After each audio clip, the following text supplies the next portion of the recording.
There was a time when I was willing to kind of play along with some of these inventors with their secret proclivities. That was a decade ago. At this point, the answer is no, no, yet, never, ain't gonna happen. And the reason is, if I know what the result is going to be at the end, you'd be insane to start it at the beginning. All right? So it isn't for nothing that since 1992 and 1993, I've been having meetings and doing briefings for the head of Army Intelligence and the CIA director and putting together presidential briefings and moving around with, getting Rockefeller to host the Clintons at the ranch to go through all this stuff with them. Some of this you know, some you don't. But you learn through those lessons. And what I have learned is where I started. Disclosure, complete openness about all these technologies. You cannot fix this problem from the consciousness that created it. And greed, avarice, secrecy, that's what's gotten us where we are. That is at the core of the massive oil, fossil fuel, national security superstate that we have built up around us. So if you use that same consciousness, you're not going to escape from that black hole. So we have to have a whole new consciousness that guides these endeavors, or we're going to repeat history over and over and over and over again. And that is the great tragedy of our time, is that because this subject is sort of the stepchild of science, and there has been a divide and conquer nature to all these inventors who, one will pop up in England, one will pop up like Stan Meyer in the Midwest, one will pop up in Australia, one will pop up in South America. And there are all these sort of lone wolves out there that are easy to pick off one at a time.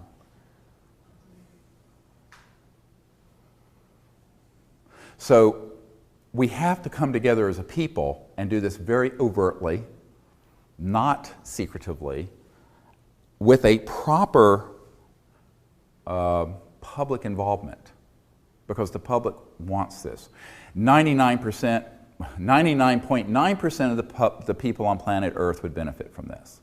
There is a very, it's not the 1%, it's the 0.0000001% who would not benefit from this because they are the ones sitting atop the petrodollar system, the macroeconomic order, and particularly the fact that it is run, and everything we're using is run on a metered, linear energy source, even solar and wind. The big $2 billion solar farm being done out in the desert of California. I mean, that's a huge thing, but it's all centralized with a centralized utility. What happens when you have something that would fit on this table and it will run your house? Pulling energy from the quantum vacuum or the zero-point energy field. You don't need utilities. How many people have stock portfolios with utilities in them? Bye-bye. You don't need ExxonMobil. You don't need BP. You do not need coal. So there goes all of Australia's coal exports to China. Unnecessary. Don't need it. On and on and on and on it goes. So there would be an impact. But if we don't do it, the impact we're facing is 1,000 times worse, which is a geopolitical order where you're likely to see a war in the South China Sea over oil deposits, where we have this situation now in the Ukraine and Crimea and with Russian gas and Europe needing it, the Middle East conundrum, on it goes. So beneath that is a deeper crisis. True statistic, 48% of inhabitants of Earth do not have indoor plumbing. So the old saying, don't have a pot to pee in, literally 48% of the 7 billion people on Earth. So we have this growing disparity between the people who have things and those who do not. But that is what happens, and it gets very extreme before every massive global revolution or war, like in the 20s before the Third Reich rose. I think we have to begin to look at this and say, how can we stay on this path when the outcome is huge problems with the environment? Even if you don't believe in climate change as a result of fossil fuel, These other issues are going to catch us before that does. So long before we have a problem with the climate, which actually we're having a problem, the UN report that came out this week makes it quite clear. But even if you don't accept that in your paradigm, the inhumanity of keeping these sciences and technologies away from the public and the poverty that it engenders. Because I was talking to an industrialist from India, and he was telling me it would take trillions of dollars to properly electrify the subcontinent so that people have the energy they need using today's conventional systems, even solar, even wind, even coal. And you know, we're facing a situation now that every year or two there's 1,000 new coal-fired burning power plants being put online in India, China, and elsewhere, mostly without any scrubbers.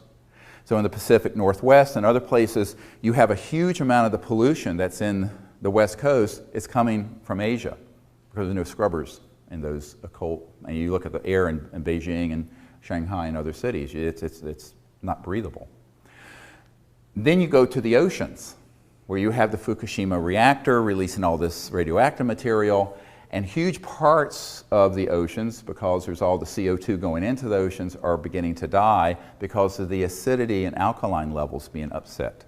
So there are all these big macro geophysical effects while we're trying to maintain the current macroeconomic order. Big problem, huge mistake. But who's going to fix it? This is really the crux of the problem. Now, many people have asked me, given the folks I've met with over the years, why doesn't someone do that? But see, everyone says that. My wife and I this week were just up in New York meeting with the head of a foundation. And the question came up frequently with people there, all of whom were incredibly wealthy. Well, why doesn't Bill Gates do it? Or why doesn't the president? It's always, why doesn't someone else? Of course, if you go to the president, he'll say, no way, Jose. And if you go to billionaire X and billionaire Y and billionaire Z, many of whom I've met with, they'll go, you know, one of them once said to me, we all want to be first to be second. Great expression. You hear it a lot in business. When it's a very controversial science, no one wants to be the first to stick their neck out. So this becomes then a leadership issue, which is what I've tried to provide some clarity to in my own humble way, being not a significantly wealthy or powerful person at all, but knowing what I know, try to share it with the public and try to create a momentum towards disclosure, not only of the fact that we're not alone in the universe, but that the secret behind these UFO propulsion systems and energy systems would give us an entirely new planet. Beautiful. But there are stakeholders who are very, very powerful who aren't happy about that. Now, you know, at the World Economic Forum at Davos a couple of months ago, it came out that there's about 17, they said 35, but it's actually more like 32, and the Swiss Institute said more like 17 people and corporations that those people control that have about the equivalent of the net worth of the lowest 50% of the world's population, which is true. And some of these folks I have met with and briefed over the years, and in fact very recently. As some of you may have heard, I can't go into any details about it, I was asked to go to an island in the last few months with about 120 world leaders and people from Goldman Sachs and McKinsey and Boston Consulting Group and various people, and I wasn't allowed to bring any assistance, or I could have brought my wife, but it was too, she didn't like traveling so much, and so I went by myself, and it was daunting. Not because of who was there, but what the task was, because there were either people there who knew that this existed and were seething that I was on the agenda, or there were people who knew nothing about it and had no foundation for understanding it, and I had 45 minutes to discuss it. Now, you know, that's the nature of these kind of confabs, if you've ever been to any of those sort of things, but we made a lot of progress with that, because the head of this institute that hosts this event every year ended up asking us to take the Disclosure Project 2-hour DVD that has all dozens and dozens of these military witnesses, and also has the presidential briefing document, the early ones that we put together, in there, embedded in a PDF file, and sent it to the top 50 people who were there. So, and that was just recently, or 30 people. So we're continuing that educational process. But time and time and time again, whether in LA, I was giving a talk to a group, and there were about 110 people there, but 12 of them were billionaires. And every single one of them would say, well, I wouldn't want to do something like this, but so-and-so might. And it's kind of like the little red hen, Everyone would like to see this happen, nobody wants to do it. And so it's kind of comical, and I kind of feel like, Lawrence Rockefeller, back in '93, turned to me, or '94, 20 years ago, and he says, don't leave your medical career, because really no one's going to take any risk with something this controversial.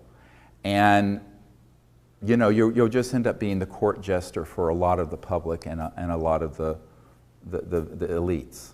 Not court jester, but information or infotainment, but no one's really kind of stick their neck out on this because this is too heavy a lift.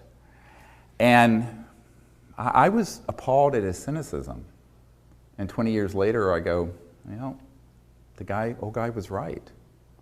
It's sort of a sad view of that situation. But ultimately, I have to take the view that we as a people can still do this. I'm the eternal optimist. You have to be if you're an emergency doctor. You're working everything to save that 3-year-old child. And believe you can, and you can't do sometimes, and sometimes you can't. But that's the mindset of an emergency physician. And I think that what we have to look at is what does it take to do something wonderful for our children and our children's children. And it can't be the consciousness of what's in it for me. And that's, of course, the whole concept of venture capital and most technological plays. For example, here's a mistake many people have made. They come up with one of these systems, maybe it's a prototype that's only putting out 100 watts of, quote, free energy that's coming from the vacuum, i.e. over what's going into it. So say, there's 10 watts going in and 100 watts coming out. I know many people, there's a man at Lawrence Berkeley Labs who had done this.